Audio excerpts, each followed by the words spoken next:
Star Wars Episode 2 is the greatest movie of all time. Well, according to one of my best friends. Not the best movie, but literally the greatest movie ever. Well, let's look into that.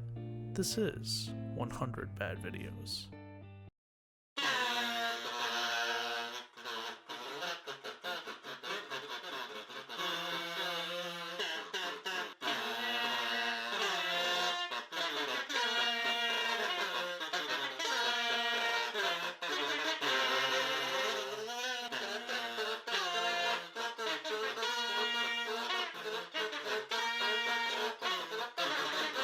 Star Wars Episode 2 Attack of the Clones came out in 2002, was written, directed, and produced by George Lucas.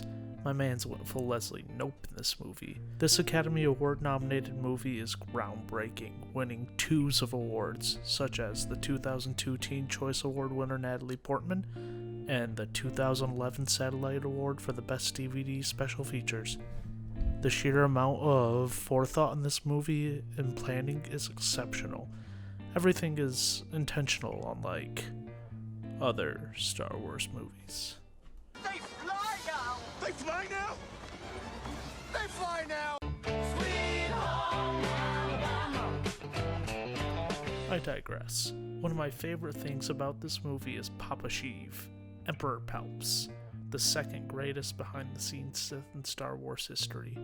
As weird as it sounds, just watching this man ooze slime and manipulate everyone from behind the scenes is a part of what makes this movie great. You can see him manipulating the Jedi Council and grooming Anakin, suggesting Obi-Wan's the one who protects the 2002 Teen Choice Award winner Padme Amidala herself.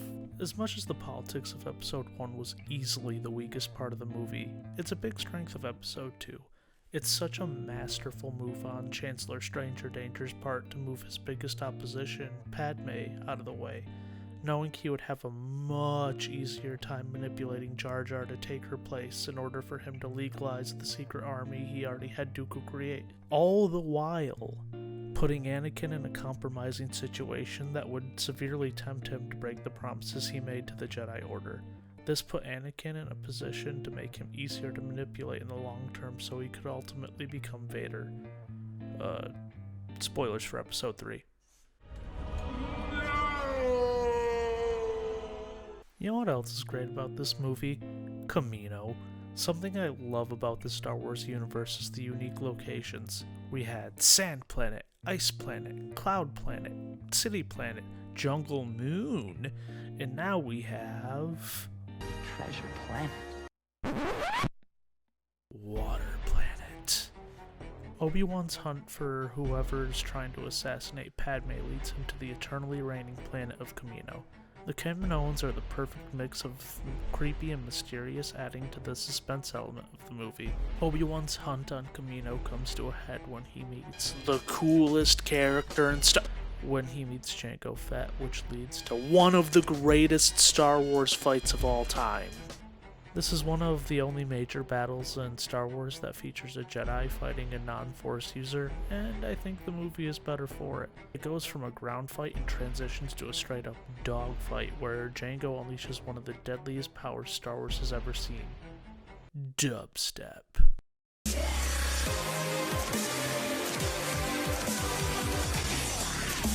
All while this is happening, Anakin and Padme are undergoing what I used to think was the most awkward love story in Star Wars, until, well... You know the truth. Say it. Say it. They were nobody. They were filthy junk traders who sold you off for drinking money. At first, I thought the romance subplot was just creepy and forced, but now that I'm older, I can look back and see... yeah, it's still pretty bad. Hey, but at least it's not... But I learned in the Force. Both plotlines converge on Geonosis, where we get what Star Wars has always needed. An arena with gladiator combat to the death. The Separatists go full Michael Vick by unleashing wild animals for who some reason know how to attack well enough to provide fan service but not do any real damage. and the tension gets ratcheted to 11 when Mace Windu and all the Jedi show up. My homeboy Django shows his clear dominance by showing why he's one of the best Star Wars antagonists. Django steals the show the whole movie, and it's very clear in this fight that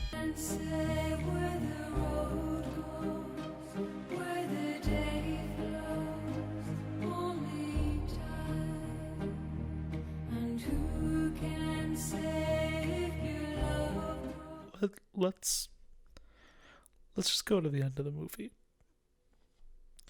The clones show up commanded by Yoda, ensnaring the Jedi Order and Palpatine's planet. Who cares? Cool fight, cool choreography, yada yada. Blast the fuel cells. Whatever. Anakin and Obi-Wan versus Dooku was dope. Anakin dual wields lightsabers and it's such a cool visual. I think it's actually a huge missed opportunity not to utilize darkness more in Star Wars battles. Just by the natures of lightsabers alone, you could get some really unique visuals. Episode 2 uses this to great effect, much like Vader vs. Luke in Episode 5, but I still think there's a huge missed potential here for a Star Wars fight that could be illuminated in total darkness by lightsabers. One day. Then Yoda walks up and proves why he's the greatest of all time. Earlier in the movie, Obi-Wan says that Yoda's a better duelist than Anakin, which anyone who's seen the original trilogy is like, that guy? The old puppet guy?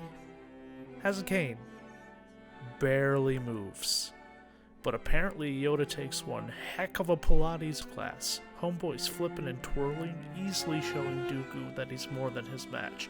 The Sith who easily defeated Obi-Wan and Anakin is running away from everyone's favorite backpack. Also, I don't have a joke for this, but Dooku's solar sailor is so cool. And seeing the Death Star blueprints at the end of the movie is just always really chilling. Like, it blew my little mind as a kid. So yeah, that's my thoughts on Episode 2. Greatest movie of all time? Well, no. Frankly, it's not even the best Star Wars movie. But it's definitely underrated. A fantastic film that marks a real turning point for the prequels after the real dud that was The Phantom. Speaking of Phantom, it's not the worst Star Wars movie. That honor goes to Rise of Skywalker, but that's a whole other video. Thanks for watching. If you liked this video, please like, subscribe, and ring the bell if you don't want to miss a video. If you didn't, please share this with your enemies or that annoying friend who keeps sending you memes and videos that aren't actually funny, but then you have to pretend to like them so you don't hurt their feelings, so you send back a generic reply like, ha ha ha, so true, or mood. So share it with him and try and convince him to subscribe. Also, if your friend sent this to you randomly, this is the hint.